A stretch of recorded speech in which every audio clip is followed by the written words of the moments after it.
Yeah, thank you, everyone. We can all find our seats if we want to sit. You don't have to sit, though.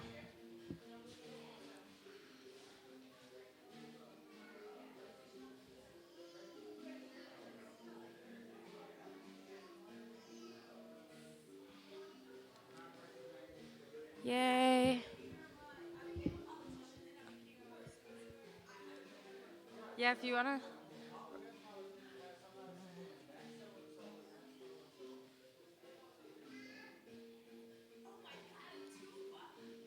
Right? Whoa. That's amazing. What is that? What is it?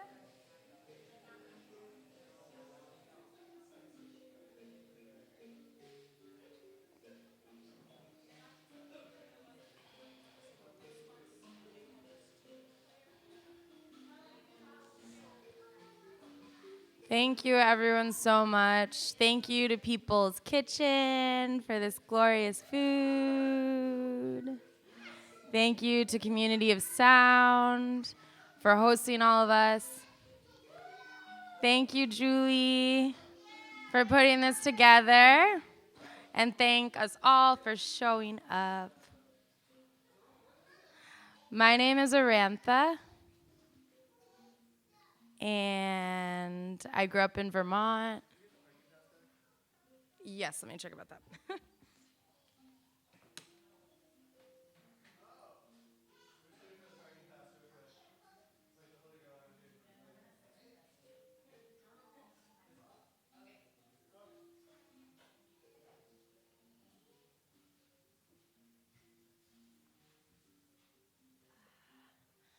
Thank you, Gabriel, for playing Imbira for us as we settled in. Yay. Here we are.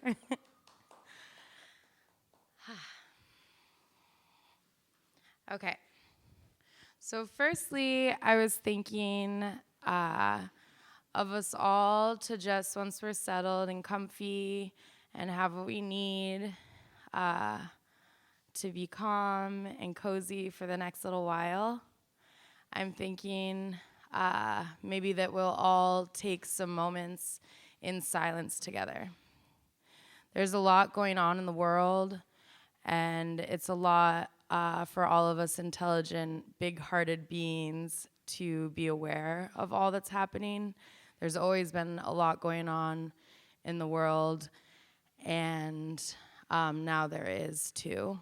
So if we just want to take a few moments in silence and feeling our hearts and feeling the warmth and spaciousness and love inside of us and sending it to all that can feel. So yeah. And some deep breaths maybe too.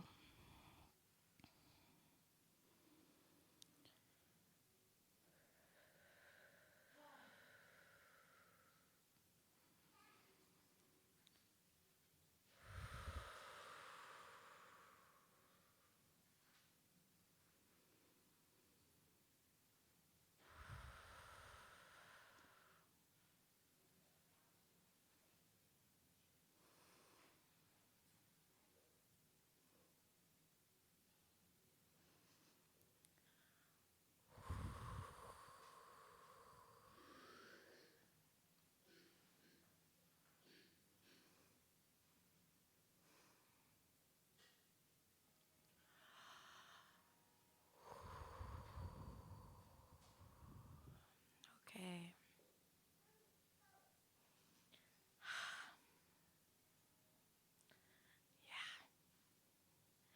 So yeah. My name is Arantha, and it's nice to be with all of you here. And thanks so much for the food and the warmth and the water and all the things that came together to make what's happening right now in this moment possible for all of us.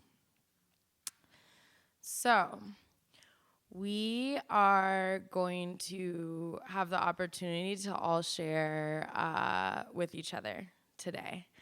But a thread that will be woven throughout all of it is this concept of social equity. And so my thought was just for us to all kind of land and arrive in a place together around that is if people just want to like shout out some, like, what is social equity? Does anyone want to we can all just bounce some ideas into the pool together. What is it? Fair housing. What did you say? Free healthcare. Redistribution. Circular economy. Equal access.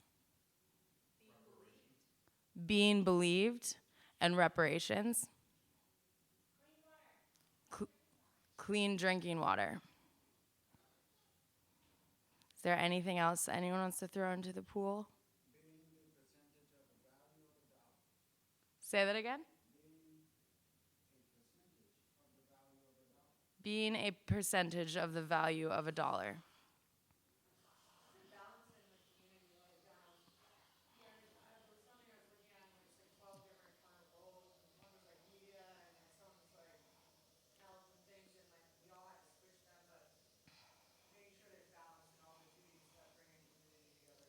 Okay. So yeah, some things that I had found out about it.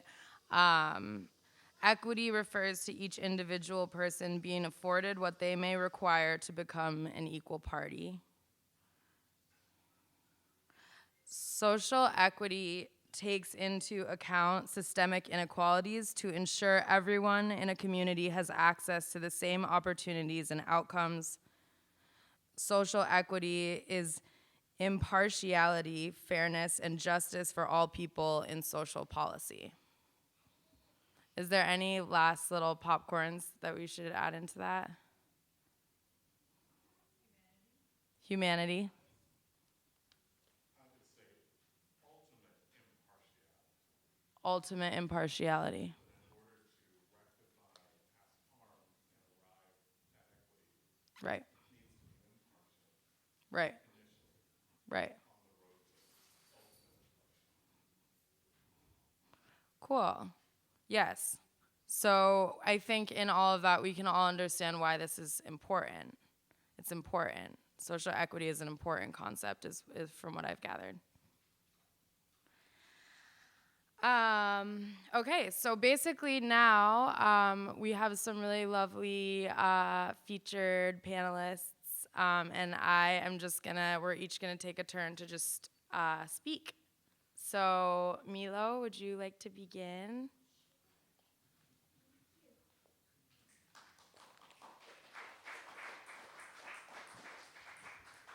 Hi, everybody. So my story, I know a lot of people know I was a DJ. I am a DJ still. I'm trying to hold on to it because it keeps me sane. I am also a city councilor. I was a former police commissioner. So my journey to this point was I was born and raised in New York City. Kind of needed to get out of the city. People told me Vermont was nice. I applied to UVM. I got in, and I came to UVM. And it was kind of interesting because I didn't think about the fact that I was black for a while. I had a certain sense of style. I just thought my style was really unique.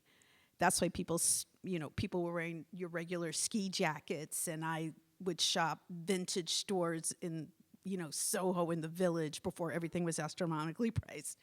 And I'd have these big, long cloth coats and these crazy hats and these crazy shoes and gloves. I'm like, that's why everyone stares at me.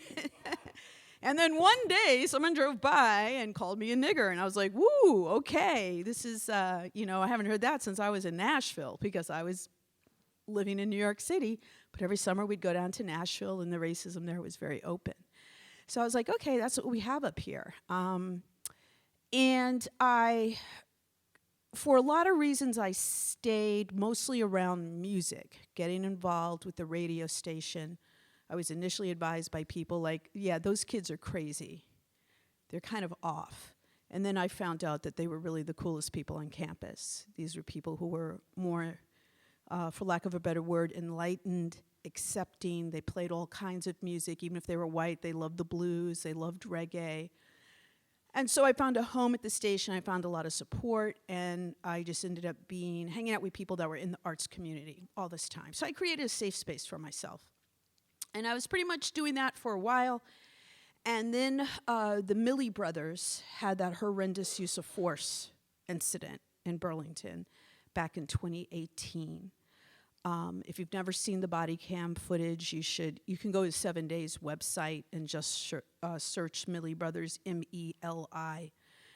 And this was a huge, I always say I was a slacktivist. I voted, I talked about issues with people, but I never went door to door, so to speak. I never got to that level. I didn't necessarily go to protests. But the Milley brothers, there was a bar fight at What Ails You. One of the employees was involved. They called the police. The police arrive. And then Upper Main Street in front of the Flynn, Jeremy Milley is arguing with one of the employees at What Ails You. And when you're watching the police officer's body cam footage, you can hear Jeremy Milley say to that employee, "But you started the fight." The police officer, who was a sergeant, who was also a training officer, walked up, did not announce himself, did not issue any commands. He just shoved Jeremy Milley. And his head went up against the concrete wall of the Flynn. And you can hear his head hit. And that resonated through our community in a way that, till this day, the mayor and the police chief don't understand. And that woke me up. I call him my kid. He was my nephew. He came to live with me when he was 10, and I got guardianship when he was 12.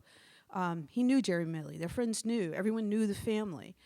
And one brother was witnessing what was happening. He was asking the officers to stop, and then they threw him to the ground. And they threw the third brother to the ground. And to make a long story short, the city fought their lawsuit for a very long time until just a few months ago, where the city settled for $750,000. The city is still fighting another incident that literally occurred within a day, involving some of the same officers and another black body. And the city is still fighting that. And I think the reason the city is still fighting that, because the Milley brothers were never in trouble, right? They were never justice involved. They were all in school. He was a medical student. He has a lifetime brain injury as a result of this. Mr. Jock had some interactions with police. So they think they can get away with what was done to them. So keep your eyes out for the settlement of that case. But that's what activated me. That's when I started getting involved, and I was like, wow, we totally have the same problems here. I mean, I knew we did, but to see how they tried to downplay what happened. I read the court filing. It's horrendous. He was never charged with anything. They kept him overnight in a cell when he should have been up at the hospital. It's horrendous reading. And the Judge Sessions, who is not a left-wing commie or ultra-progressive, he's a middle to right-wing judge. And he said these cases can proceed because of the racial disparities in the data around policing in the state of Vermont and the city of Burlington. And that was really important. So as I went through this, I ended up on this special committee to review policing policies, and out of that, we got a better use of force policy. It doesn't change the fact that the use of force policy that was in effect prior to that was still violated 6 ways to Sunday in both incidents. So when I think of social equity, my space that I've been really concerned about after serving on that committee, serving on the police commissioner, and then running for city councilor, is equity in policing. That's where I've been kind of living my life, carrying a certain burden of seeing things on body cam footage that I'm not allowed to talk about. I'm not allowed to talk about things that are in executive sessions. And I listened to the chief and the mayor deny that there are issues with regards to lack of equity, deny issues with racial disparities. Now, they have had improvements. They have. So if you look at cases that involve violent interactions, there is no inequity. They've gotten to that point. But if they're nonviolent interactions, there are still racial inequity because they assume, black people especially, they presume they're going to be violent. So it's something that needs to be worked on. And I think if the chief would concentrate more on doing the work as opposed to denying it and not being truthful because the data doesn't back him up. He says he does, but he manipulates. So I always say, look at the data yourself. Always look at data to have a real understanding of what's going on in a police department, in a city, in organizations. You know, what are they in fact doing? Do they even track things economically, racially? And if they don't, if they have those type of holes, how do they know that they're being equitable to people, especially in policing? How are we 6% of the population, but 35% of the time you draw your guns, it's on a black body? Why is that happening? Right? Those type of questions. So as a counselor, I'm now public safety and I'm other things, so I'm looking at equity and other things throughout the city. I'm looking how in my district we have no attention from the mayor. My district does not vote for him. He very clearly pays attention in the New North End and in the South End where he receives votes. I have a lot of anger around the crisis around substance use disorder because where it really increased in certain neighborhoods, they didn't help. They didn't help. Now it's everywhere. It's everywhere because they really do have some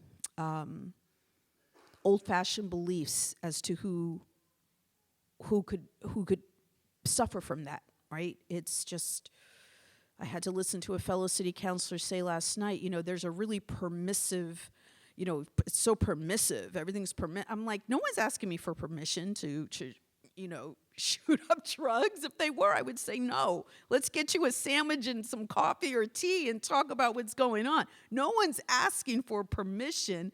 No one's giving permission. You know, and then they'll say things like, oh, but the mayor and the chief, they're old school. Old school is not a compliment. It is not an excuse. It is not a reason not to do what you need to do. You need to understand root causes. The mayor is coming around. The mayor is understanding that we are really, really in trouble, and he is starting to be all in on harm reduction, but he's got these political aspirations, right? He doesn't want to have the hard conversation with Governor Scott. Like Governor Scott vetoed legislation just to look into overdose prevention sites.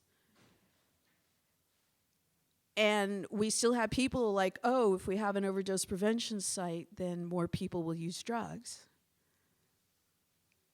So this type of thinking is, so I think a lot about social equity in those terms, around law enforcement, around the drug crisis, how people are treated, the lack of compassion, the lack of there by the grace of God. No matter what your belief is, you can see someone, you can see that they're in pain, and I'm like, okay, I'm blessed. I recognize I'm blessed.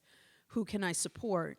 You know, I do support, like People's Kitchen. I do support them when I can because of the amount of free meals that they give out. I mean, if you give somebody a meal, you can prevent them from doing something desperate. Even if it's for that day, it makes a difference. So I support, what's the other organization? Food, Not Guns, something like that. But there's people out here doing that type of work. There were people from a church in the New North End that were coming out like 2 times a week to City Hall Park last year And they were feeding people, they were giving them information on resources. And then someone came up to them from the city and told them they needed to pay a $75 fee to be there every day. It was insane. It's like, what do you do? Why is this happening? And they came to the mayor's coffee and they, were like, why are we doing that? Nobody's helping these people. So I think we have, like every place else, people don't always want to admit it, right? Because we had Bernie, we're all progressive. We're not so much. We're not so much because this has gotten out of hand and it's affecting everyone at a lot of different levels. And they don't want to talk about it. You shouldn't say that out loud. You shouldn't say this will be continuing. Well, it is going to be continuing because we don't have all the harm reduction that we need right now. We don't even have all the policing we need with regards to dealers. So, and then you have some lower level dealers who are only dealing to get their own fixes, and they're not doing the actual trafficking. So who are we really arresting when we do? So it's all those questions. So that's kind of where I am with equity. And when I said social equity was being believed, I have these experiences where I've had interactions with the chief of police, I've had interactions with the mayor, and no one believes me because I'm a black woman. I know full well if I was a white male or even a white female, people would probably believe me. Why don't you support the police chief? Well, I've worked with the police chief. Have you ever had a meeting with the police chief? I've had many, many meetings with the police chief. I've been in executive sessions with the police chief. I have serious concerns about his leadership. I believe officers are leaving because of his leadership, not because some progressive city councilors voted a certain place. They have retention problems. They had retention problems before the vote. I give people examples, but because I couldn't say certain things, like when the hospital complaint came out, whoever leaked that must have been like just done. They were like, people need to know. And I just took a deep breath because I was holding that in because I wasn't allowed to talk about it. And even though all these details about that complaint are out, that not everything is. I can talk about what is public, but why are people mad at me? I didn't go up to the hospital and threaten a doctor. I didn't go up to the hospital and interfere with care. I didn't do that. Why are you mad at me talking about it and saying that that's why a reason that he's not fit? So I love the fire department, though. They're fantastic. No, oh my God. Chief LaChance is fantastic. That man, because I wanted to talk to him because the fire department's on the front line of this drug crisis in a way that a lot of people don't understand. I mean, they're out there responding, and he'll tilt his face and he'll go, yeah, you call us, we show up. It's like, ooh, but it's true. It's true. They're carrying a really big load. His staff people came to him and say, we think we can answer these calls better. We think we can help people more efficiently. We don't think we need to take out a full engine. We think we can just, stock a truck. And within 3 weeks of talking to his staff about that idea, they started doing that this week.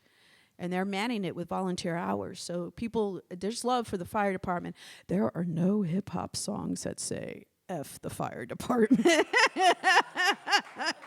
And there is a reason for that.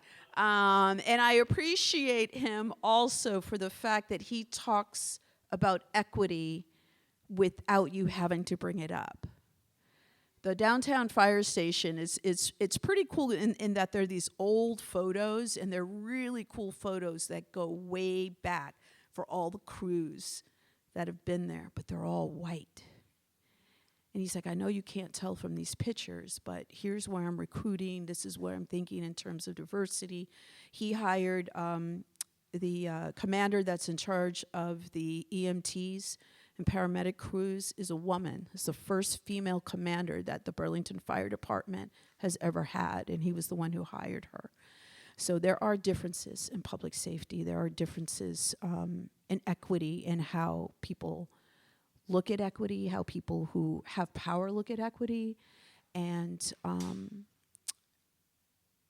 one of the things that is of concern is that if you have concerns and if you say legitimately, like I legitimately was a police commissioner, I have watched body cam footage, I have helped look at complaints from people. I'm not allowed to give you certain specifics, but based on what I've seen, I can tell you we have these specific problems. And not to be believed is not equitable.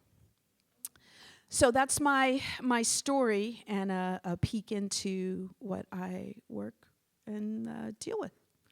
And I don't know if anybody has any questions. Should I take questions or questions later or questions? I was thinking if we have any questions that we want to specifically ask Melo, we can, and simultaneously, if anyone needs coffee or anything, feel free. Julie can make coffee while we aren't specifically speaking, so it doesn't interfere. So if anyone wants a coffee drink, that's great. But if anyone has questions,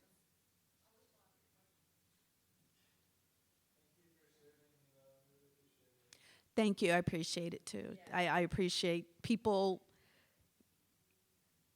acknowledging me is really important. It's really important because there some days. You want to hear a story? I'm going to tell you a story. I'm going to tell you something about these two men. So I can't say what we were talking about in the executive session, but it was something where I was very upset about how an individual had been treated, and it was unnecessary. And yeah, that's always fun, the legal definition of unnecessary. That's a story for another day. And I was trying to, Chief Murad doesn't have empathy. He really lacks empathy. It's his biggest weakness as a leader. I'll tell you what he said to me. I could see him starting to, but I was saying, I'm going to go on. I'm going to say what I feel needs to be said. And then he kind of was like, is this a soliloquy or a monologue?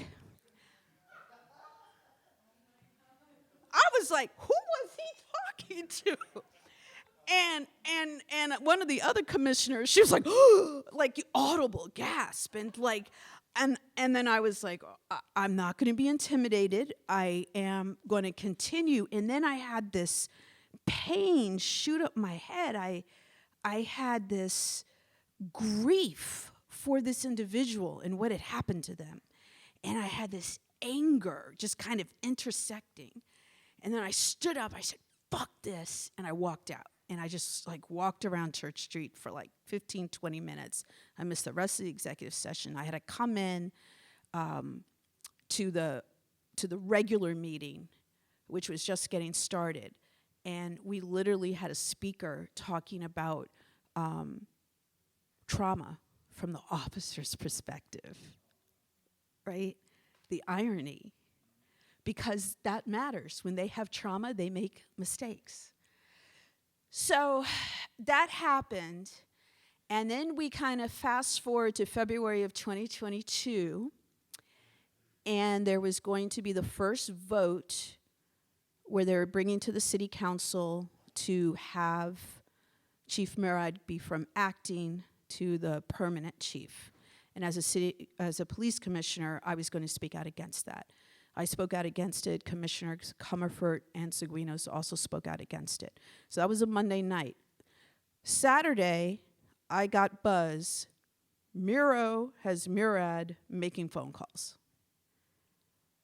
I get outreach from the chief the Sunday, and I agree on a meeting time. He calls me, and he apologizes for what happened months earlier. Now, I knew it wasn't sincere. I literally felt him seething over the phone. But I accepted the apology. I said, I'm not your enemy. The commission's not your enemy. We're just trying to help improve things, make things better for the people of Burlington and for our officers. Because what do officers always say? They're not appreciated. No one cares about the work that they're doing. That's why they're leaving. but we have to have some acknowledgement about their actions. So I said that, but then I still showed up Monday night, went to public forum, said my thing. Fast forward to June, July, I'm meeting with the mayor, and I'm trying to improve my relationship with the mayor because I don't want to have a bad relationship with the mayor affect the community that I represent. And my relationship with the mayor is very much influenced by my relationship with the police chief. So I'm trying to explain to the mayor, I was like, now what you're not going to do is treat me like I'm a dog. And then, of course, he said, no, I'm not doing that. I'm like, no, that's exactly what you're doing. And we're back and forth. And he at one point, he gets really frustrated at me, and he says,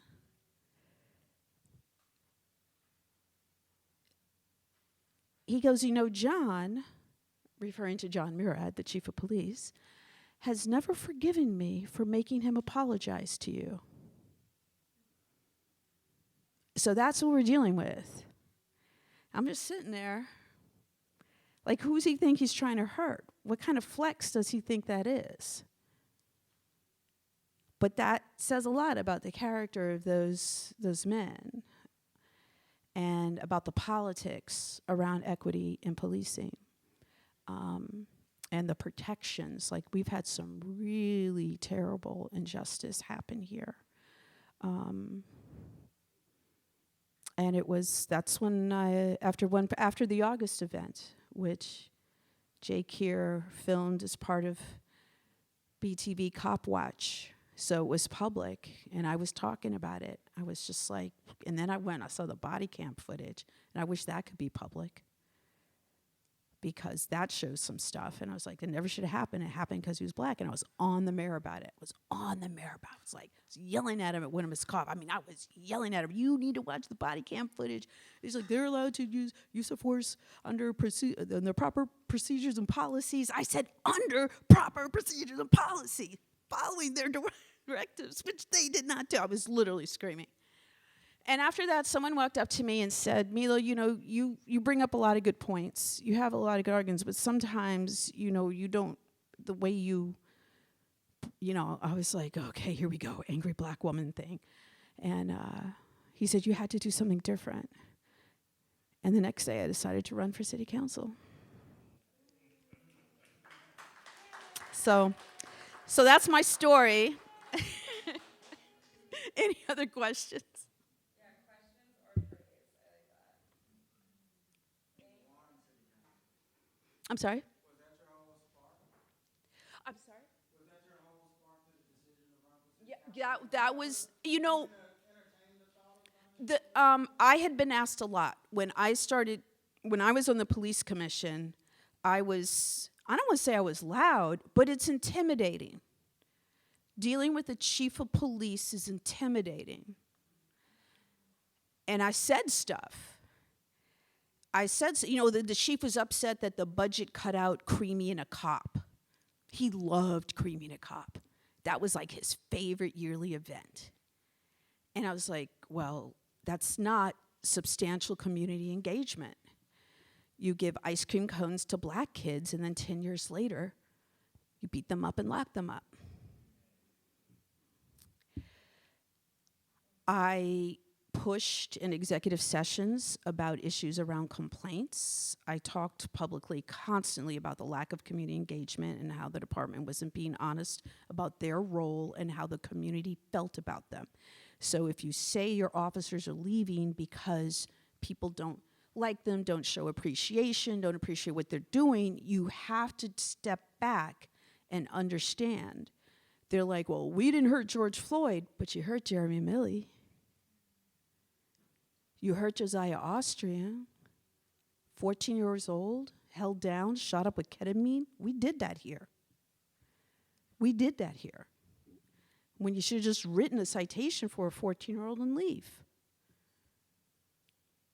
So let's not pretend. So I spoke. So people are like, you should run for counselor. I said, no, I'm like only 1 year in.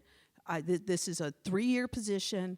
I don't know if I could handle city council. I said, I'm just doing this work. And then I was on all these committees, the joint committees, to review the CNA report, which is the consultant that was hired to review the police department. And I was on the committees that reviewed all of that. And then just someone said again, you should run. You're doing all this work already for nothing. So now I get paid next to nothing. But still have to have a day job. But yeah, a lot of it was around, I got to the point where I was like, okay, I have to go to the next level. I have to be able to be, and I would say almost all the department heads are great. I mean, I don't always get the answers that I want to hear, but I get treated with respect. But not with the police chief. Still a problem, but the fire chief is great. Love the fire chief. Anything else? Well, thank you, everyone. Appreciate it.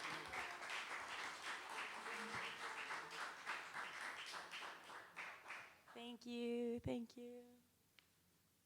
That I feel good to know that you're a part of the conversations that you're a part of. Thank you. So yeah, now if people need to take a little minute, Romeo's about to come on, and we're excited for that. But if anyone needs a coffee or anything like that, here's a moment.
Whenever everybody's ready, I'm ready.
Thank you.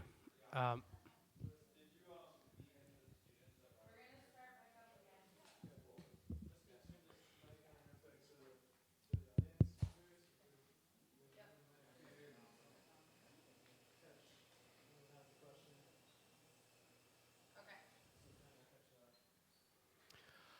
All right.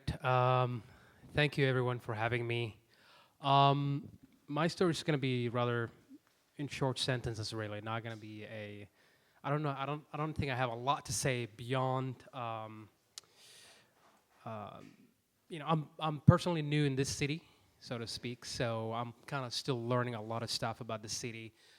Um, but when it comes to equitable justice, um, to me, it has a lot of meanings.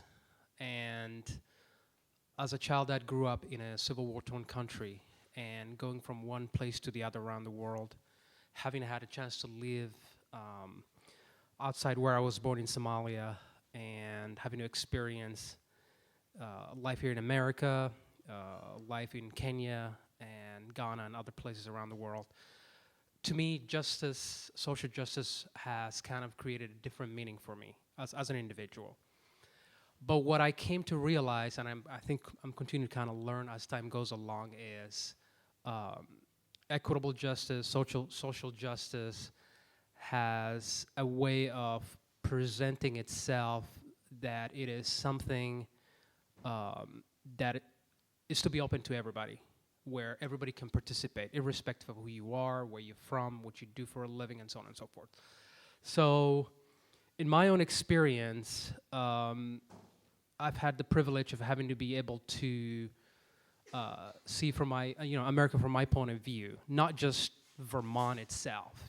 I lived in San Diego, California, Fairfax, Virginia, Arlington, Virginia, Los Angeles, California, and here in Vermont as well. So that multiple different experiences of how folks relate to social justice, or what it's done here in America, what's done in Africa, and what folks go through with respect to what happened in the past when it comes to colonial and how we're overcoming all about that, and how folks are overcoming the past and how folks are reflecting back within the social system. Um, Again, I sound like a politician talking, but but at the end of the day, what for me social justice means is the ability to be able to participate in what the community has to offer when it comes to education, equally, the right to be able to speak freely, the right to be able to be honest with each other when it comes to situations that are happening in the city or in the country for that matter, but the ability to be able to have a positive and a realistic feedback based on what the needs and wants of the communities are at that time. So based on my current observation here in Vermont, Burlington to be specific, is that a lot is happening. Certainly it's not what I saw on YouTube before coming here.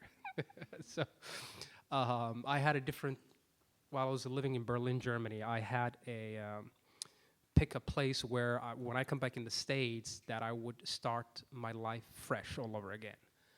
And I watched a couple of YouTube videos about Vermont, New Hampshire, and Maine. And I was like, Vermont looks rather interesting, and it's the closest thing to Berlin, Germany.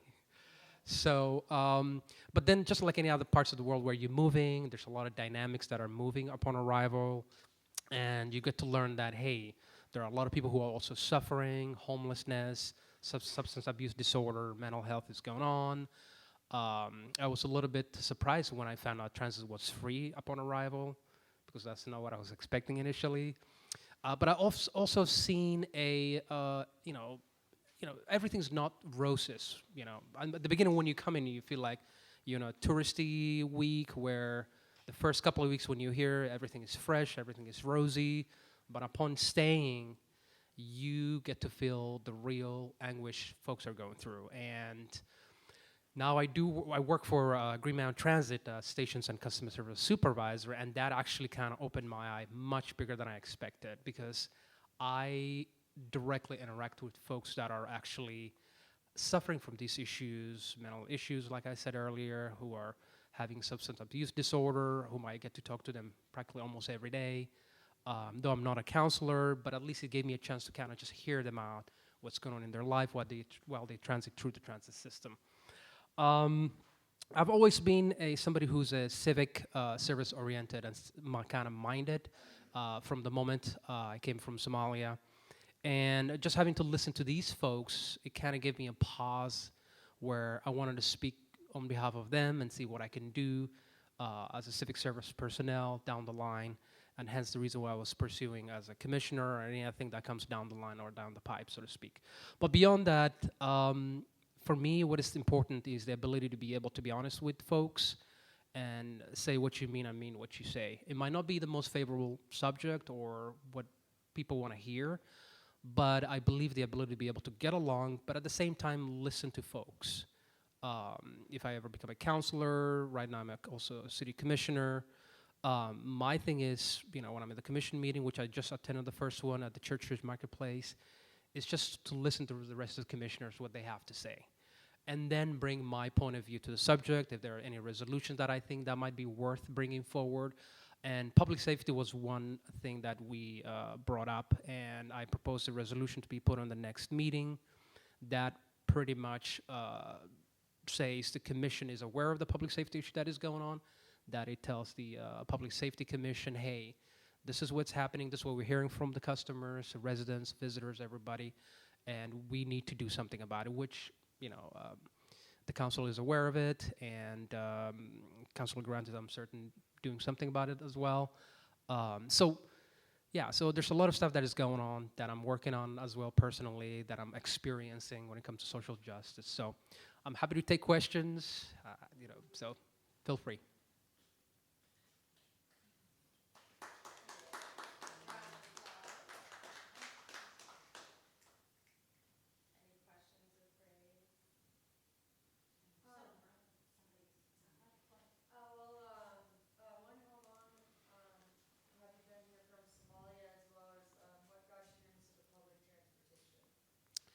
So I left Africa in general. I went back actually for about a month, just a little while ago. I went there for a month. But initially I left 2005. So I've been in the U.S. nearly 20 years.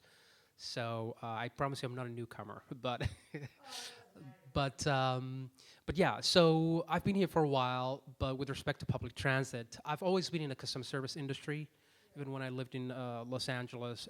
But I've always been somebody who was curious about why, because I grew up in a Civil War torn zone, and I've always been curious of why do people do not get along? What is the bedrock of the conflict itself? How did it start? Why are people unable to get along? Is there something that I could have done as a 5-year-old experiencing the war that is happening in front of me where people are dying? Is there something I could have done differently to kind of stop that situation before it happens? With respect to your question, public transit, I feel like it just kind of morphed in slowly through, customer service industry that I've done in California and Virginia and so on and so forth. So it was just natural thing to happen. And when I came here, applied for jobs. GMT was one of those folks that took me in right away to work here. Yeah. Yeah, I believe in robust public transit system, and living in Europe and in Africa, it's a little bit different, it's more private if you look at it. But living in Germany and experiencing their own public transit system, I was like, wow, it's amazing. But then when I arrived here, for such a small city, aka town, I was a little bit surprised how robust it is. It's not perfect, but it's also better than nothing, right? It's not at the level that I would experience in Europe or any other parts of the US, but nonetheless, it is there and it's able to provide the service that is needed. So I like being part of the transit system, really, and it gives me my chance as a customer service personnel to be able to talk to folks one-on-one and be able to assist them whatever they need at that time. Hey. So you have recently been redistricted to Ward 6. Correct. So a lot of folks are speculating that Karen Paul's going to run for mayor. She is the Ward 6 city councilor, and you can't do both of those things at once. So if she does run for mayor, there will be no incumbent running for the Ward 6 city council seat. Care to comment? Well, I don't want to get ahead of anything here. I respect a lot our council president, Karen Paul. I think as a council president, she has a lot to offer, and I suspect that as a future mayor, she has a lot to offer to the city. I don't want to get ahead of her, what her plans are in the future with respect to our city, but as an individual, all I can say is that we'll see what happens in the near future. Shout out to Romeo. You're way more diplomatic.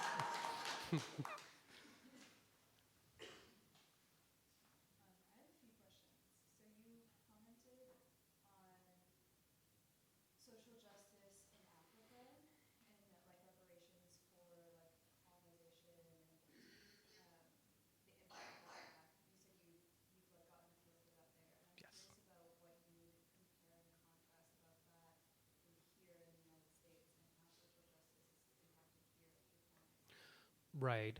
You know, colonialism versus slavery, there's almost like there's no different when somebody, basically treats you like a piece of crap at the end of the day, irrespective of where you live in the world. But in Africa, the way I'm looking at it is that folks ended up either being granted or fought for their own sovereignty, to be independent and not having to deal with the same folks over and over again versus people whom you actually have to live with here, where in generations they're still here and you have to still fight for your rights and everything. So on the continent, yes, there are remnants of folks who colonized us in Africa, but in the difference over there, and at least based on the feeling that I get all the time when I'm there is, folks have sense of ownership in the continent, and they feel they're a sovereign people, where what happened in the past does not necessarily keep them hold back per se. Yes, that corruptions or whatever other things that goes on still kind of puts us down back in Africa. But at the end of the day, here, when I look at what's going on here in America, folks do not feel that inner sovereignty from what happened in the past, and thus that keeps. Again, I'm not trying to categorize. How did they say? But just the feeling is a lot different. Like when you go to Africa, you can kind of tell. Yes, there was a colonial, but Africans are incredibly proud of their continent. They're incredibly proud of how far they've come. They're incredibly proud of how they were able to get rid of colonial and how they were able to change the subject from it being about colonial folks in the continent. But here, I sense the feeling that there is still an injustice that has never been addressed, as like Germany did towards the Holocaust situation. So long as that continues to persist, the situation here will remain different when it comes to what it means social justice per se versus in Africa. Yeah, it's completely different how we view over there social justice versus here in America. Honestly, yeah. Even when I was living in Germany, they always tell me, "Hey, how comes you guys are not addressing your past openly and like being able to own it and say, hey, this is what we've done wrong. This is what we're going to do better in the future. This is how we can be able to help you," and so on and so forth. So the fact that we're not doing that here, sometimes when I'm in Germany, was living there, like, why are you guys Americans like that? So I cannot give an answer to them because I don't want to pretend like I speak for everybody. So it takes a collective answer to provide a direct answer to that type of questions. Yeah. Sorry, go ahead. Yes.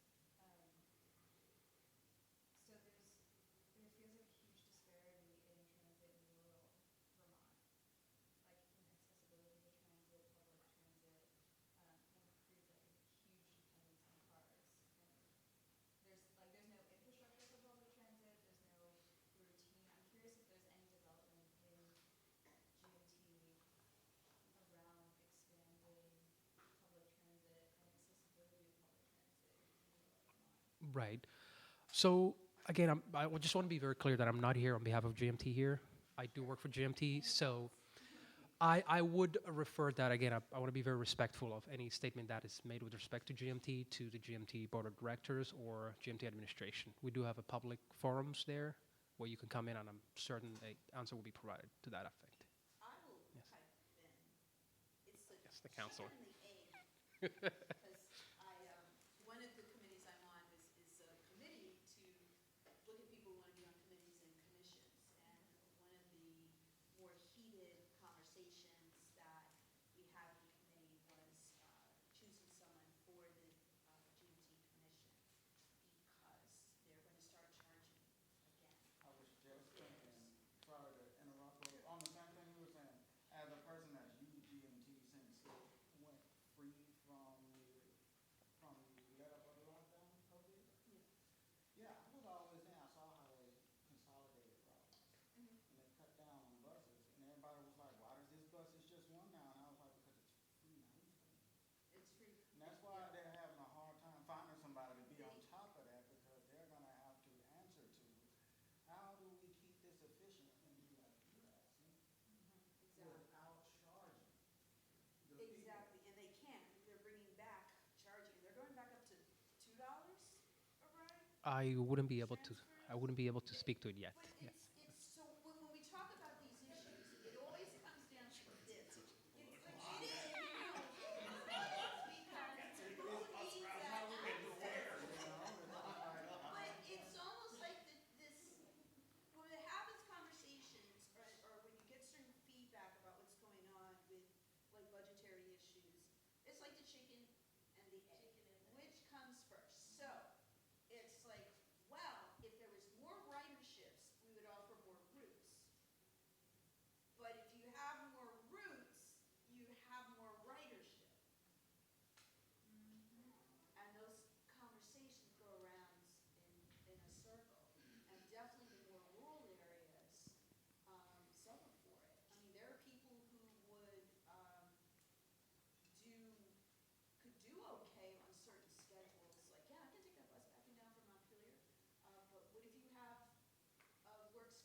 You're welcome.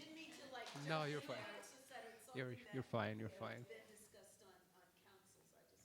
Julie has one question, and I think we'll wrap up with the questions. But Well, it's kind of for both of you because you both recently visited Africa. Yes. And I wanted to know kind of what lessons you learned there. Like, what are they doing better over there that you think would be good to bring here? You want to go ahead? Okay. One thing really got me real quick on when I arrived in Somalia. So I got on the bus, and over there, and our buses are really rickety, and it's very nice.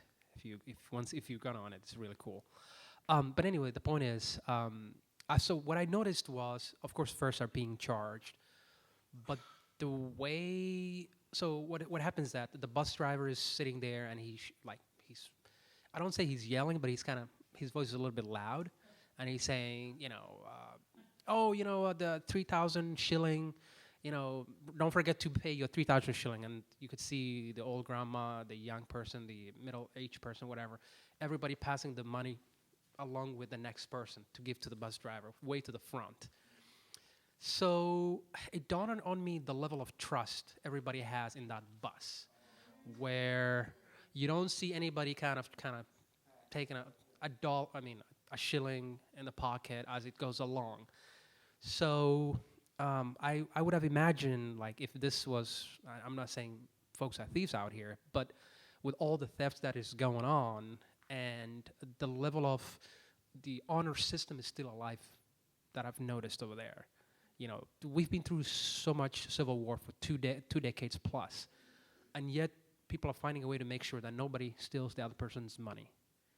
Maybe, I don't know, it's because everybody's within this, tube sitting together, I don't know. But the fact that everybody was just passing along, and I kind of joined as well, pass that along. It's just, I don't know, it was just a good feeling to know that there's that honor system that still exists, that I wish this existed right here in the transit system, where folks get on the bus, that if they see something that is laying there, they don't end up putting the bag in their pocket, and they look for whoever it belongs to, that. Yeah, that's something that I noticed, and so that's really cool that it still exists. Yeah. Yeah, not a problem. Yeah. Thank you.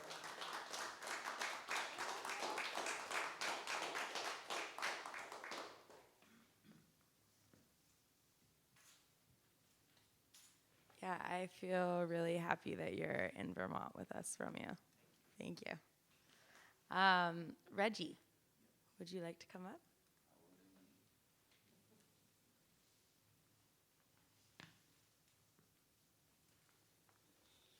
Hello, everybody. My name's Reggie. And I grew up mainly in the South, born in Pennsylvania, moved to Alabama when I was 3, left Alabama for the North Country around about 32. So Bible Belt, all that, had to do the Lord's Prayer in, elementary. Did the military thing. I was hospitalized, and I also been in a medicine-induced coma for 13 days, which I would tell every one of you right now, if you ever have to visit someone in the hospital and they say they're in a medicine-induced coma, they can hear you. We could hear you. We can feel you. Do not say, squeeze my hand. We can't. We can't even move our eyeballs in our heads. Just throwing that out there. Moving past that. So I've noticed this one thing in all my experience in this life. It's, like you were saying, community equity. And I was saying, what's your value of a percentage of a dollar? Because our dollar is no longer gold standard. We are the value of the dollar, right? Now, I want to take you all the way back to civil rights. I'll make this quick. Do you think it was because Martin Luther King said some pretty words long enough to where the government said, you know what? We woke up this morning and said, we're doing those guys so bad. Let's change it. No. What it was all those people marching to Selma, they were your mechanics. They were your bus drivers. They were your waitresses, and they were your grill cooks. They were your trash man. They were your plumber.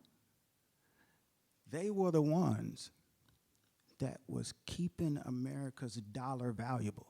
Now, all of a sudden, every business can't open because 80% of their employees are marching to Selma. So they had to say, if we don't get these people back to work, our economy crashes, right? Now, let me fast forward a little more. When the North Country went from, what were you guys at, $8.50 for minimum wage? We in the South was at $5.50. We still struggling at $7.50. When they put it through to gradually increase the minimum wage, it was because the McDonald's and the Taco Bell and the Burger King employees said, we're not gonna work. So then they was like, okay, well, we're gonna get strike labor workers. And those strike labor workers were like, we're not gonna work for that much either. So then they had to reevaluate how much they're gonna pay. Now all of a sudden, a line cook at McDonald's was getting offered $18 to start with a $500 sign. When does McDonald's give a sign-on bonus, right? So now I wanna bring it to this rent ceiling in this area. Imagine if to make that happen, everybody stopped paying rent. Who gets to control the rent then? Just like when those workers at McDonald's stopped going to work, who controlled? And it was, I could be wrong about this because I don't really like steep into politics. I like to just grasp the concepts and go on about my life, you know? But I would like to say Hillary Clinton had something to do with that, right? Had something to do, and it's kind of funny how below the Bible Belt, they're not raising. You know why they're not raising below the Bible Belt? Because there are a lot of factories and agriculture down there. And they keep it cheap. You see? They keep it cheap. We don't have a, what's it called, a deposit when we turn in cans and bottles. That recycling is by weight, you know? But here, there's a whole deposit. Now, I'm gonna go on a wild tangent here. Whatever happened to kids having lemonade stands? When did that stop? When the last time you see a kid with a lemonade stand?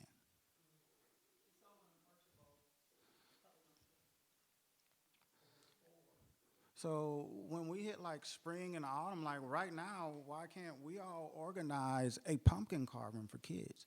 Let those kids carve pumpkins and have fun down on Church Street, and whatever money people donate to go to their school. We can be the equity. Instead of lobbying for these people to say this amount goes to this and this amount goes to that, we say, you know what, we're going to involve our own community. We'll come up with our own funds, and they're going straight to the school. And there's plenty of volunteers. All these college students, like, is there a thing where we can set up to where they can volunteer for certain hours for certain things and get college credits? Like, why aren't we doing that? You know? Now, I'm not going to do much more about it than just talk about it and plant that seed in everybody's mind who has the power to do more than I do right now. And that's all I got. Any questions? I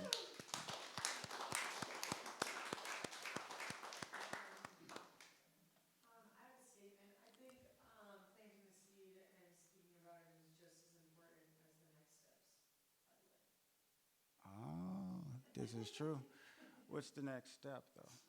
I just spoke about it.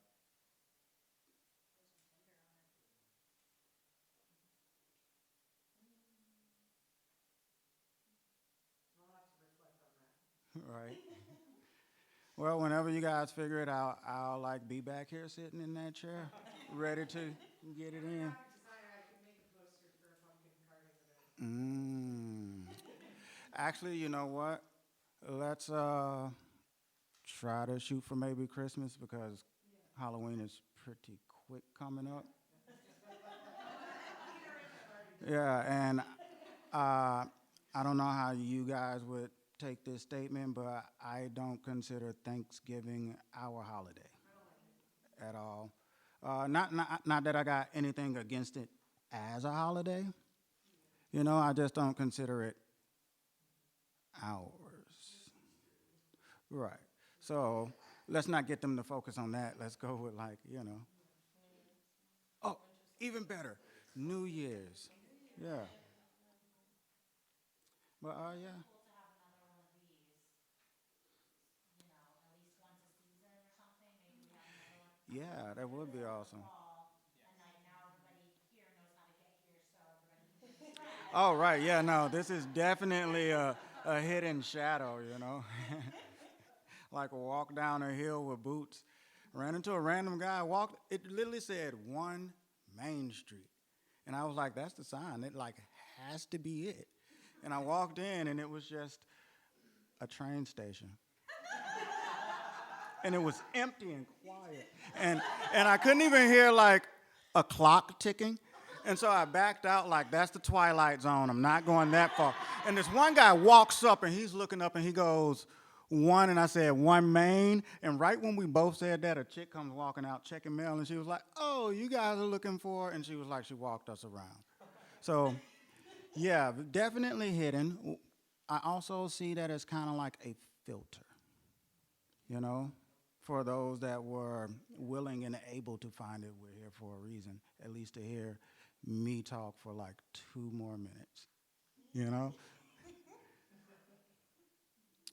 Well, yeah, any questions?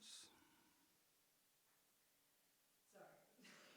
What do you think about maybe, as a collective, possibly like having some sort of goal to then produce maybe something of an event? I know more minds are better than one, or maybe Arantha, this is something you can reflect on too, but Um, tangible things that maybe the different roles in this group can then implement in the community and say, your role. well, as you were speaking, and I was just letting my subconscious like do its thing, what if I know somebody here has some kind of pull with a committee in one of these schools because the children are where we start. What if like we figure out how to host a science fair here? A science fair, yeah. You know, or a spelling bee, debate, you know, mathematic debate, like you know. I just want to share, I run a water science theater project for Very Merry Theater. It's on the Very Merry website under programs. It's free. Mm-hmm. And we have a virtual classroom. And any teacher in New York or Vermont can sign up just to do like the virtual classroom. Right. And they can access whatever lessons they want about water quality. And if they have time, they can have science educators come in. But then every kid that's in their class will get a free field trip to Echo. Ooh. If you all know any teachers or parents or after school programs that like they might not normally get to go to Echo for some Right. reason, you know, like they can just sign up even as individual families Oh, nice. into that program, and it's all under like verymerrytheater.com. And this is like everywhere in the area, even like way out in Essex and Yeah, Jericho. everywhere, anywhere in in these 2 states right now. And what's the name of it again? Waterways stage. Waterway So, Stage. like the theater around here that does most of like the youth theater is called Very Merry Theater. Mm-hmm. That's what's the umbrella, but it's connected with Echo, and there's an organization called Sea Grant with the students. Like I can see, like there's this like net, you know, like Right. yes, Yes. kind of like it's already that's like percolating, and so I'm just thinking about trying to tap into things. Oh, okay. So how I'm seeing it in my head is what you're saying is that whole network is kind of like crocheted together, but not pulled tight and linked in. Right. Okay. So are we gonna be like the main thread that you pull through? Is that what we're doing here? Well, I mean, I could definitely. I'd be down for it. I mean, I think maybe we could like create a little sandbox with like ideas and resources that all of us could access easily. Okay. Like Google Yeah. Docs or something, so that if somebody's like, oh, that one girl said this, you know, or oh, this, that, oh, our lemonade stand idea. Right. You know, Right. Right. and then like a little garden. Yeah, exactly. Cool. Yeah.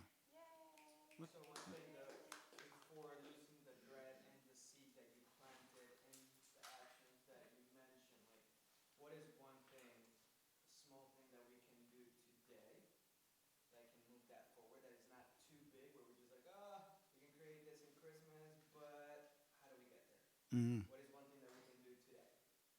And start from today. It's very small, something tiny, but it helps. It's gonna help us move forward to where we need to go. You're right. So it could be taking emails down, Yeah, or that's what I was gonna say. so we can start from there. Yeah. Right. Oh, you want to have an email list. Yeah, an email And list. being here, like patting yourself on the back for finding it, and Yeah. Right. being here, like, you know, Yeah. like, Yeah, and also I don't, and not everyone has Facebook, but some people do, and I'm connected with some people on Facebook. But does everyone have Facebook in this room? No. Folks Trying to get off it. Yeah, I know. I was off it for a long time, but I'm on it now. But anyways, if people request me, my name's Arantha, Arantha, and I could start a group thread with people too, if we don't get on the email list or something like that. So we should try to do both, but, and then maybe another step we could do is like try to connect with someone that we haven't met in this room and exchange some kind of contact information. Cause I feel like there's like a lot of care. It is, yeah. Care in this room. It's like, it's, I don't know, it's been really magical. Yeah, and I feel like Witness. we all got thoughts and ideas, and we're all kind of in our shells about it, and that's cool. But you know, yeah, we should all come together. You know, I know that sounds cliche, but you know, because so one more thing. So I was speaking with a friend about this a couple months ago, and I was telling him that it's not more so how many people are involved in a thing, it's how involved those people are. And so I brought up to him the Irish Revolution, IRA? When they were fighting for their freedom in Ireland, right? How many of those rebels were there versus the British Empire soldiers? But yet they still won enough to keep half of their country. Most of their citizens were not involved in the day-to-day fighting and actions and espionage. But they were involved to the point where if they saw some rebels doing some things, they didn't report that. And I'm not saying that in a bad way. What I'm saying is how involved were the people versus how many people involved. Take World War II, Nazis, Japan. How many involved? 2 countries, right? And then 2 atom bombs. How many people were involved with creating that versus how many people were involved in the actual war? Yeah, far less amount of people were involved in creating that atom bomb, but they were way more involved. You see what I'm saying? They were so much more involved. And it's not about the amount of people, it's the amount of effort. You know, we could have 1 million people right here, and if everybody walks away and do nothing, then nothing happens. We can have 2 people right here and Pretty Girl. And if 2 people walk away and Pretty Girl does something, then something happens. You know, it's how involved, you know? I think you mentioned also why. So also understanding like why do we want to do this? Why do we This is a fact, be yeah. part of this? Right. Be involved and create something new. It's important for all of us to be inspired by that and like move forward because we know why and that why unites us. Right. So I think for me today was like a lot of it, but social equity and like even transit, but it relates more than that, accessibility Right. and like opportunity. Exactly. Changing that. Yeah, exactly. Because, like I said, I'm an avid user of the transit. Since about 23 or 24, my night vision started to go. So last time I had a license and I drove and I was like, I really can't see at night. I'm a danger on the road. So now I use public transport, you know? And them having it free, that was awesome. But the whole time I was thinking, when they start charging, how much are they going to be charging, you know? And how much is this actually costing the city, and is it worth it? Because how many of these people are actually going to work and paying city tax, right? And how many are not? Now, if they're paying city tax, I'm quite sure I may be kind of right about saying it kind of cycles back into if they're paying city taxes off of their income, right or wrong? Well, it depends. There are some departments that pay for themselves or bring in revenue, like the parks department, they keep Ah, certain things. The airport has fees. right, Parking fees, parking services, things like that. And then we have property taxes, and then we have something called, we have a racket that's called payment in lieu of taxes. And that's places like UVM, other buildings. meaning UVM could just UVM pay doesn't in pay lieu any of. property taxes. They pay something called payment in lieu of taxes, which is money that they give the city to help with paying for infrastructure Oh, got you. and services, but it's a very small fraction of the worth of the land. Yeah, I was going to say probably far cheaper than the actual land Seven tax. Days recently did an article about that house that's up on the golf course.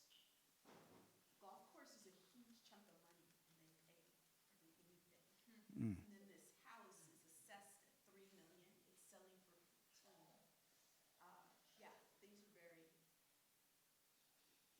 And if you're a renter, you don't pay property taxes directly, but your rent, part of your landlord factors in what they have to pay for property taxes. And rents, of course, as we all know, are going up crazy, but a lot of landlords were dealing with property tax increases of anywhere from 12 to 20%, depending on what part of the city they were in. Right. But the whole GMT thing, it's going to be interesting because there was a lot. So during the COVID emergency, there was the American Rescue ARPA, American Rescue Plan Act, and there was just money thrown to cities and towns Right. to just keep society going.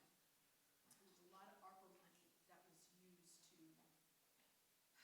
keep things going, keep businesses, help new businesses, help support older businesses, all the extra unemployment funds, and there was money that was thrown to keep public transportation going.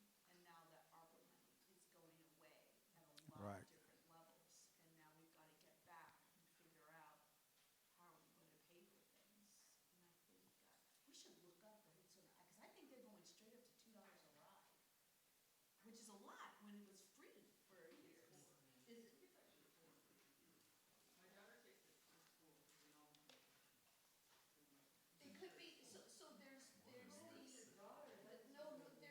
the buses that go from Burlington to the different towns, and they're more, they're like 4. So if you're taking from Burlington, St. Albans, or down to Montpelier, they're like 4, they're more, but within Burlington, I think it's like 2. I just remember reading, I was like, wow, we're gonna go from 0 to that, that's a big jump. I think it was $1.50 for regular and $1 for handicap. I know because I took the bus. I think it's gonna go, when they bring it back, I think it might be 2, but I'm gonna confirm that, I'm gonna go look at that. I mean, it makes sense if it was two. I think those buses hold about like 70-something people. And then 70-something times 2 people times, what, 30 minutes? Yeah. You know, and then on and off, on and off. Oh, trains are free? The transfers would be free. Oh, the transfers. But I think that's a big jump from nothing to, I think it would have been better if they just gradually increase things they were going to, I don't know. I think it's gonna affect a lot of people. A lot of people are moving around. Yeah, true.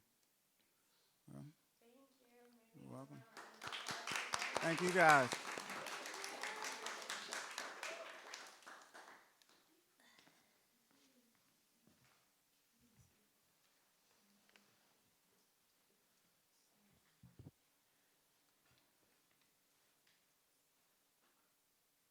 Okay, thank you. So yeah, I'll briefly give some context for myself, but I also am feeling the desire to like shift into musical stuff. And I know that not only are there some honorary panelists here today, but there's also a whole community of us, and some of us might want to come up and share something too. So yeah, so I guess to give some context for who I am, my name's Arantha. My father is from Zimbabwe. My mother grew up in Vermont. My mom has blue hair and blonde eyes, blonde hair and blue eyes. And I grew up with just my mother's side of the family, as my father was wrongfully deported from St. Albans when I was 4 years old. They had gotten married and had me and my little brother, who was born in Burlington. And we were living in Burlington at the time. And it was on Valentine's Day, which I didn't learn until this year, which to me is indicative of how unexpected it was. They went to the place with the marriage certificate to get their whatever green, to officialize my dad's citizenship. And after he'd been here for years and years, and he basically had a very minor, I think it wasn't even on him. I think he was caught up in the mix talking to someone in a different state, like Oregon or something, and caught a charge because the person had like an eighth of cannabis on them. And so he got associated into this. This is like 95 when my dad was deported. It was like right when George Bush Sr. had passed all these really strict immigration laws. So basically me, my mom, my brother, my dad go to the place in St. Albans on Valentine's Day, and they run his thing, find this charge that he didn't even, was so minuscule from so far away, and then held him on the spot for a couple weeks and then deported him back to Zimbabwe. So all of a sudden, my mom is a single mom with 2 little kids, and she would tell me stories of walking through the co-op in Burlington, and people like didn't even believe, like people would, it's nice because as I've gotten older, people are like, you look like your mom, kind of, but people would go to, my mom tells me stories of people in grocery stores being like, where, in front of us, being like, oh, where'd you get your kids from? Like, da-da-da-da-da, like, just not even acknowledging that we could be my mother's children. And yeah, I experienced a lot of racism growing up in Vermont. It started like in preschool with like the other kids in the class, because Vermont has actually come a long way to diversify itself in the past. I'm 31 years old now, so in the past 20, 30 years, Vermont even still is the second whitest state in the nation after Maine. It's 96% white. Maine is 98% white, but it's amazing how diverse Vermont feels these days compared to what it was. So when I was little in preschool, it was like people being like, the other kids just being like, what's wrong with you? What's wrong with your skin? Because they just had never ever seen someone that had skin like I had. And so I think I probably as a child was like, what? Like I was like, what? There's something wrong with me? What's wrong with me? What's wrong with my skin? So that's how it started, and it progressed to like, in middle school, like, people in science class, like I remember this kid, Adam Huff, in Rutland, like, he was like, hey, Arantha, and he's like nudging me, he's like, look, this is a machine that kills all the black people. Look, they walk down this thing, and there's these giant, like, metal thing. I'm just like, I'm just trying to focus on science, like, but he was my friend, and we hung out, like, outside of school, and those same boys, like, one time we were in the lunchroom, and they would always call me a nigger, but I didn't really like, I never did anything. But one time I just like, they said it, and we were in the cafeteria, and I just raised my hand, and the teacher came over, and And she was like, what happened? And I was like, he just called me a nigger. And they're like, okay, you two, all three of you, come, the two boys and me, come down to the planning room. And so we went down to the planning room, and she's like, so Arantha, what are you gonna do about this? Are you gonna press charges? She's like, these fucking kids, like, she's like, that's a big deal. Like, what are you gonna, I'm like, I don't know. I mean, they're my friends. I'm not gonna, like, sue them or whatever. Like, she's like, the only reason they're doing, she's like, these two are doing this to you because they're not afraid of you. Do you think that they would be doing this to a 6 foot tall black man? Like, they're just like, so the way that me and my brother experienced racism in Vermont growing up was different. Whereas with me, I think a lot of like these things like these, like I was like the testing grounds for these words or these jokes or these, do you know what I mean? Because a lot of the people who were doing it were never physically intimidated with me, whereas with my brother, it kind of was like a more physical type intimidation stuff. I remember hearing a story about when he was 16, my baby brother, and he was going to get gas. He drove by, he was in Ludlow, and like between Okemo and Rutland or something like that, and he was on that road and it was nighttime, and he passed the gas station, realized he needed to get gas there, was the only one, turned around in someone's driveway, and the person came and chased them down and was like, you fucking nigger, if you ever come turn around in my driveway again, I'm gonna kill you, basically. So this like grown man gets in his car, goes to the gas station, you know, approaches my 16-year-old brother who's by himself, and you know, it just broke my, it just like, you know, makes me, I don't know if you have siblings, but my little brother, you know, so, but anyways, yeah, so it was rough. I really disdain Vermont in a lot of ways. It was like really frustrating, and I feel like Vermont's kind of really idolized in a lot of ways, like on a national level. Everyone's like, Vermont's so nice and lovely, and I'm like, well, Vermont is really mean though. But for some reason, I always tried to leave, and I always like was brought back. I was always called back. And so I finally, after all of these years, accepted Vermont to be my home, and also with that feel so grateful because we have huge privilege and access to food and to water and to things that a lot of, not only do other parts of the nation not have such privileges, but also other parts of the world. And so I'm constantly acknowledging that too, of just like how lucky and you know we are to just be here right now. So anyways, my dad I grew up in Vermont with like wearing this flag basically that I never understood. I was wearing this flag, and I was always one of the only, if not one of the only people at Rutland High School. My freshman year, there was like 1,200 kids, and I was one of 5 students of color. There was like the Asian exchange student, and Kina, my Puerto Rican friend, and me, and I could name all of us. But yeah, so finally, when I was 23. I dropped out of college. I went to Washington State, Olympia, Evergreen College, and then realized, why am I getting myself in this debt? If I could just take $10,000, I could go and see my dad, and that would be a better thing for my education than what I could possibly get here.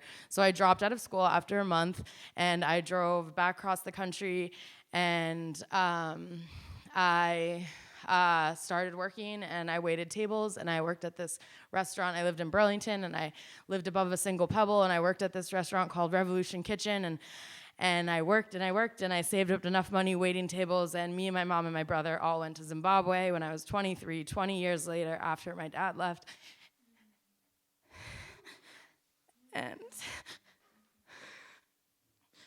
And we got to see him, and I got to meet my family, and I thought that I was gonna fit in there, but everyone's like, white girl, blah, blah, blah, you know, because I'm bits of everything, and it's strange, but it felt good to meet my dad, and so, sorry. Sorry.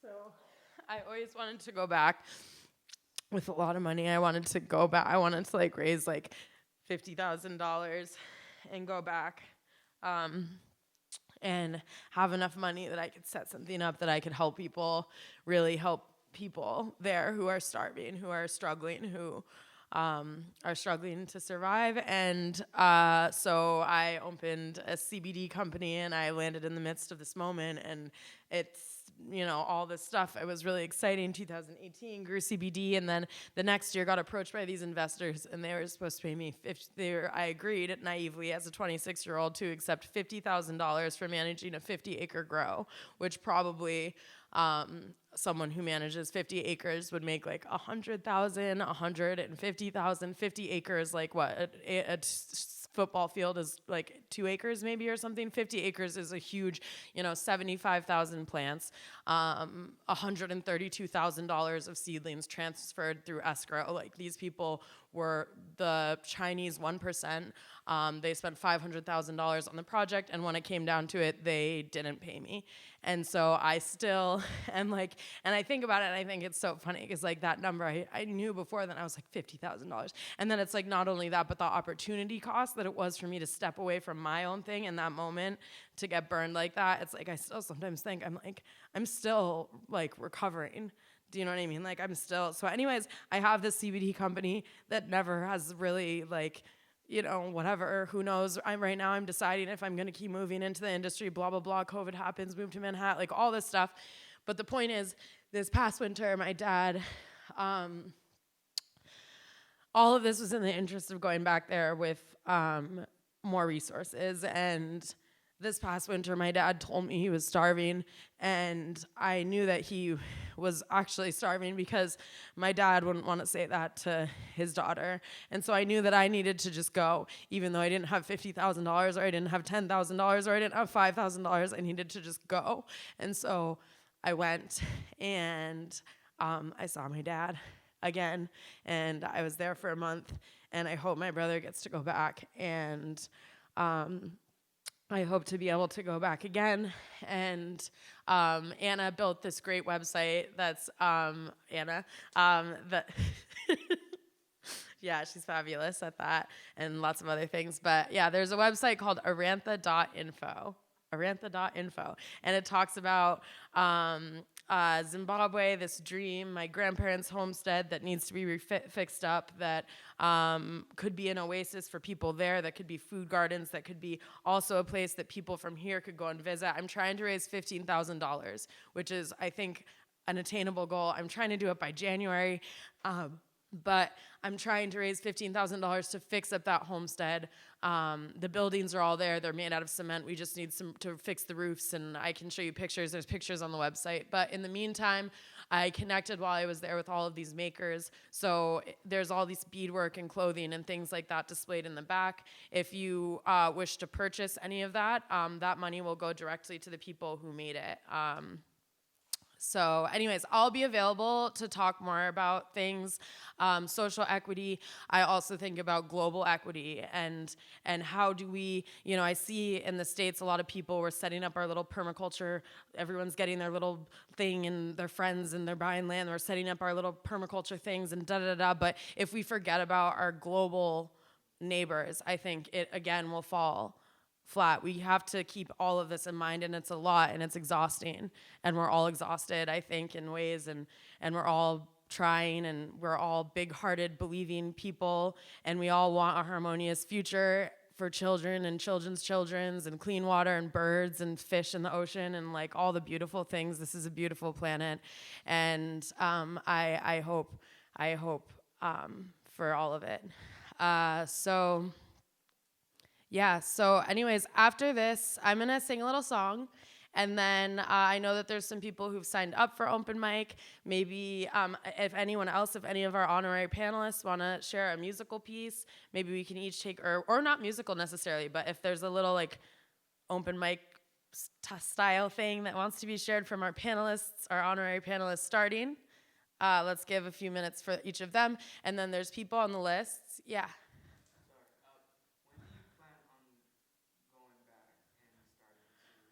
I would like to go back in January and February. I would like to do that because when I start to miss planting season, or for the past couple years, for the past few years, I've missed my April. This past year, the trip wasn't able to happen until March and April. The year before that, my best friend Fern Feather was murdered by a hitchhiker in Morrisville. The year before that, I had to go. I went on this job. I was sent to Arizona to go on this mission for these people, to go to the gem shows. Basically, this person wanted to buy, and so I was sent to go do that. So I've missed these different Aprils. And for me, with the CBD stuff, I also after the pandemic.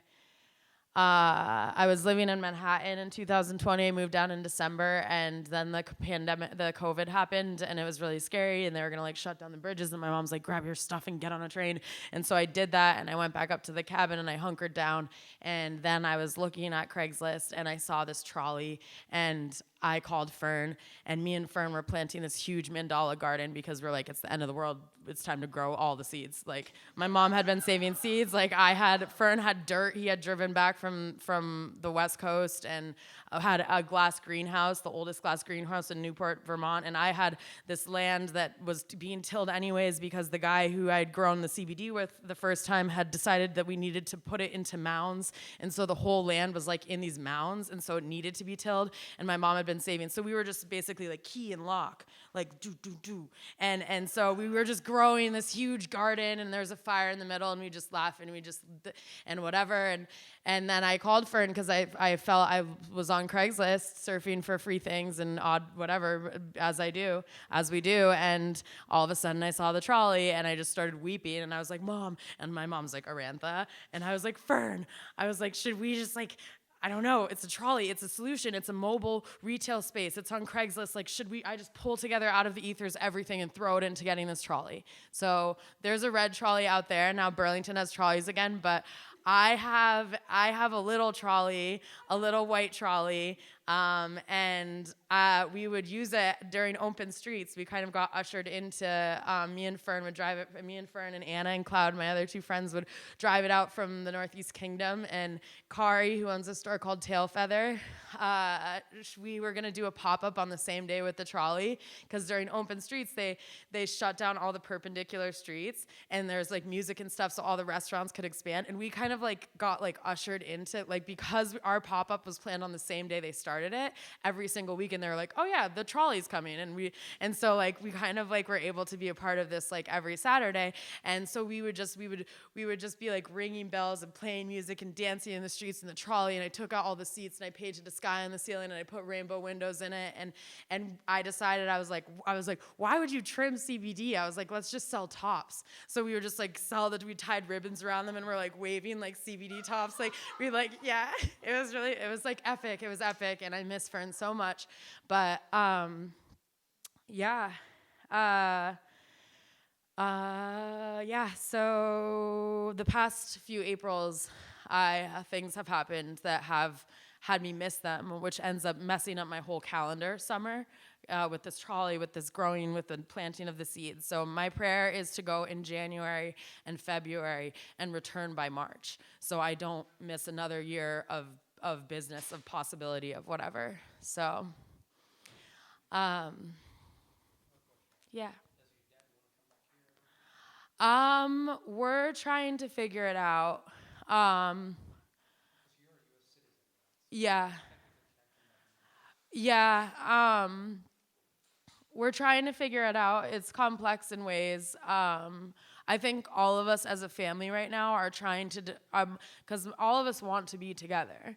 Like my mom and my dad, I didn't really realize till this time that I went how much how in love, like I didn't realize, like neither of them ever remarried or repartnered, and but I didn't really realize, like my dad's just like, my dad's just like, oh, he's like, Arantha, he's like, your mom, he's like, she's so special, like, like he really loves her, like, so much, and it'd be sweet for them to be able to be together in their older age. He's frail, he's old now, and I pray that he's there when I get there in January. And since I got back, I'm just trying to like keep him alive and fed, and same with so many other friends and people that we met there, you know.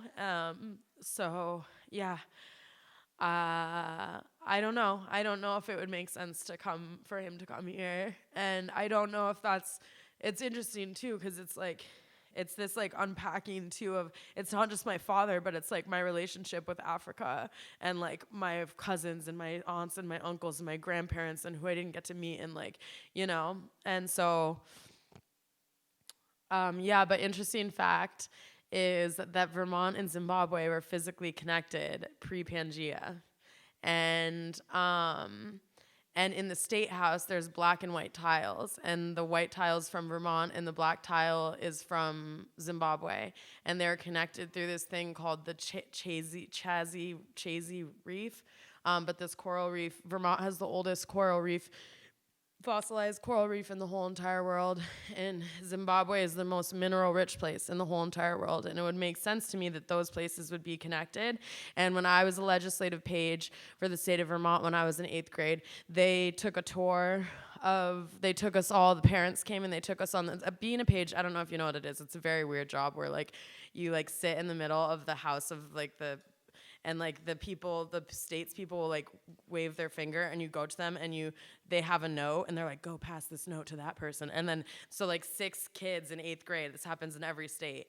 And I think it was like pretexting, like, I don't know. It was just funny because I like, grew up in the age, I was like, why are we I was like, they could just like text each other, but okay. But anyways, yeah, so anyways, that's what a page is. But I was one of them, and they picked 6 students in 8th grade, whatever, blah, blah, blah. Point is that my mom, all the parents were on a tour, and the person's walking us through, and they're like, oh, yeah, and the black and white tile on the floor is because Vermont and Zimbabwe are connected. And me and my mom were like, what? And so I have a friend who works in the State House now who told me there's a museum right next to the State House that has information about the history of Vermont, but the person who worked there didn't know, but she looked into it because she works in the State House, and it's true that the black and white tiles from Zimbabwe and Vermont. So I'm trying to like, I don't know, but it's a lot.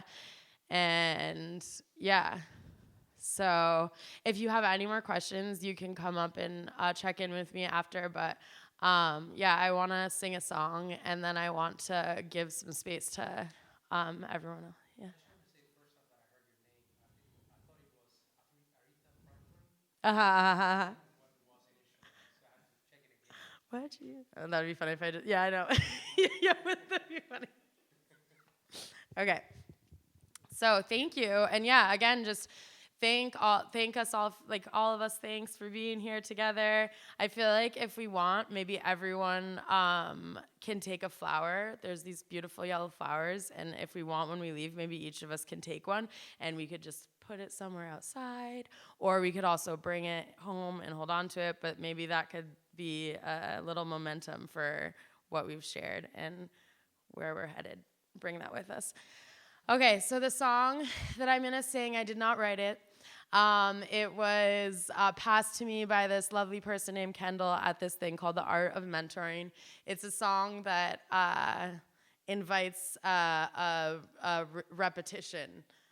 So I'll sing the part, and you're welcome to sing it back to me. Okay.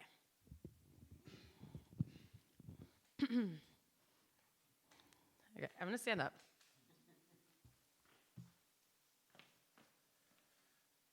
Pretty girl. Okay.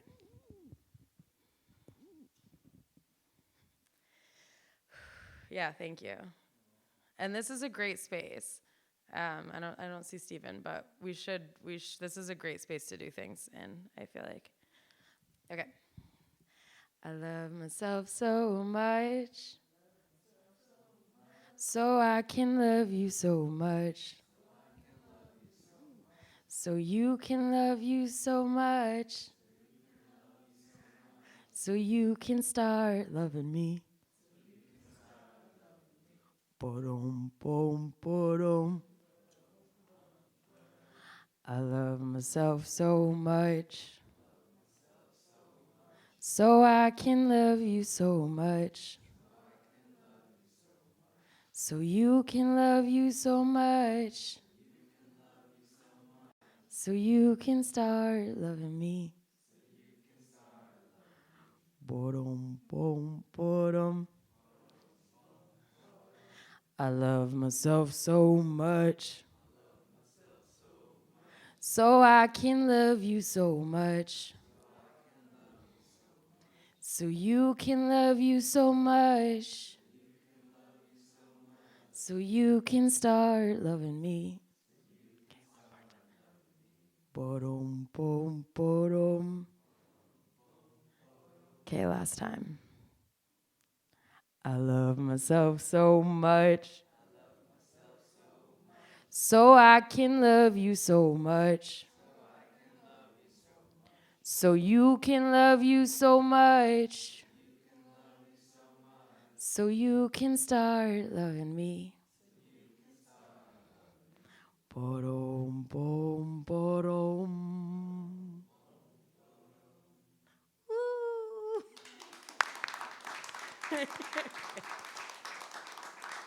Okay, the mic is open.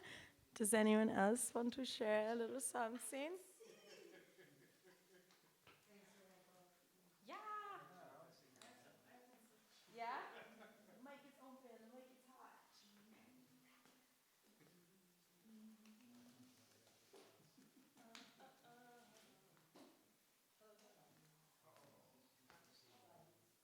Should I stand? I think I like standing. Hi, my name is Pam. Thank you for inviting me, Julie. I know Arantha, I know a few of you. I know Ellie from CPR class at Howard Center. I don't know if I should give us away.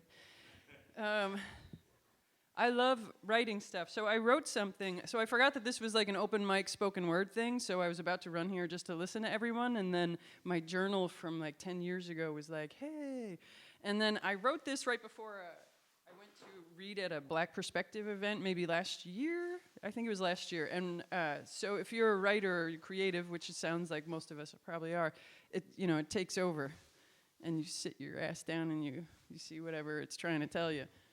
And anyway, so I wrote this, and I love that, and that's when I feel alive, so whatever. Procrastination leaves room for repentance, and I don't necessarily always know what it means, so enjoy. Procrastination leaves room for repentance. The dark obliges always. The missing light pours forth into the caverns, into the caves. The dense rock that speaks, the rushing water to cleanse the feet. Midnight has come again.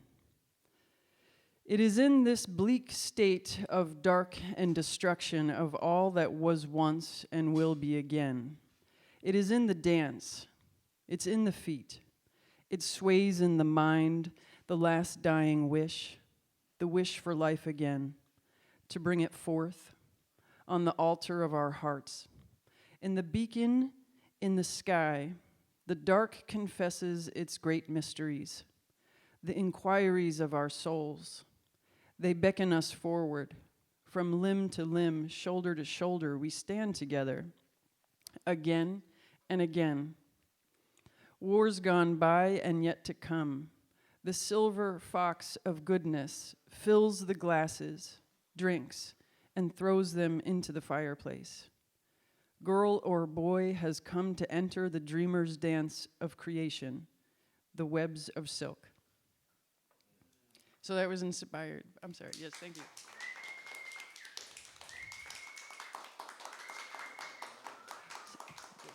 If you don't mind more. Thanks.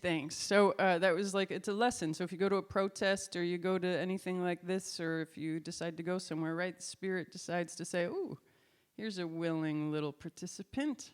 Let's see what they'll pay attention to. And I try to listen. I'm a meditation teacher. I try to listen. So I grabbed this. This was the book that in my head said, grab me. And it was like under a bunch of other books. And I was like, all right. And then I opened it up. And I'm like, oh man, what's this gonna be? So I have no idea, and I just write this, it's like breath, so sorry. I seek your kind words wherever I go. I know how much more is possible. I crave it and allow it to be all at the same time. Deep inside, I feel the yearning to be reassured and loved wholly and perfectly. I also feel the reminder to be patient, to understand. Neither is real, neither is you. False pretenses that push and pull me along, that keep me alive. Here I sit in this body, the morning sun squeezing through the blinds. The window is dirty. It could use cleaning. Some elbow grease, I feel it. Up and down the ladder I go. Does the climb change? Is it hard? Is it self-made or very real? Who were the great yogis before enlightenment? Who were the monks before their resurrection, before incarnation made its way through their bones? Were they prostitutes and waiters? Did they carry bags to rooms and walk dogs? Did they steal and lie to survive in this world? Of course they did. How else would they know exactly what they want? How else would they feel compassion and understanding for all the bastards and wayward souls? It's them. 3 cheers to all of you, hard-hearted kings of the day. Lift up your scepters and demand what you want. Eventually you will all get what your heart truly cries for. Fill up your cup and lift it high. Lift it up for God to see your readiness. Don't look into the eyes of your neighbor as you toast. Look up to your cup. Know you want it filled. Let yourself demand it to be so. Soon enough the answers will come. Soon enough your stay will come to an end. Don't search high and low, near or far. Look only into truth. Allow it to unfold. You are loved. Breathe it in. All is for you. Breathe it in. I know where you walk. I know your pains in your feet and back. Your legs ache, but it will pass. All will pass. Stay here with me again and again. Not out there. Breathe. It's so easy, Pam. I love when I talk to I didn't know what I was reading. Thank you. Sorry, that's embarrassing too. It does. It calls me right out. It's so easy, Pam. It's all of ease, even in the chaos. Feel it. Even amongst the fear. Know your heart. You're beautifully made with precision and expertise. Thanks to all who have accompanied you. Our souls have rubbed along each other. All is good. All is a blessing. Know who you are everywhere. It's about time you write this for yourself. Anyway, so I didn't mean to write that about me. This is from 2013, so 36-year-old Pam. Anyway, thanks for... Here, I love divination. Divination's a fun trick. If I let them see me, they will see I am different, and I won't have them. They won't want to be near me. I'll really be lonely. They'll hurt me and try to destroy me, critique me, question me. How can I help if I keep thinking about me? How can I help if they don't listen? They have to know I understand how they feel. I don't think I'm better than them. They're just as majestic as I am. There is no them. There is no me. Is this true? I feel it. I understand it. Show it to me again. I feel the blockage and the limitation, the two sides wanting and working towards reunion. It's calmer than usual. In past moments like these, I was desperately seeking refuge from my pain. I feel through that piece of it and on to the other side. Sorry, yes, thanks. I'm so curious. I'm like, where's the answer? There's more. Thank you. I was raised here. I was raised in Pennsylvania, but I was born here in Vermont. And my grandfather, my grandparents are from Highgate. And I used to come here a few times a year to visit. And I've been thinking about him a lot today, my grandfather. And he was a silly guy, but he had a lot of mental illness and alcoholism. You know, being on that farm with a big family, and you're in charge, right? Big man in charge of the farm. And he let everybody know it. And so we all live here under the trouble. Anyway. Thanks.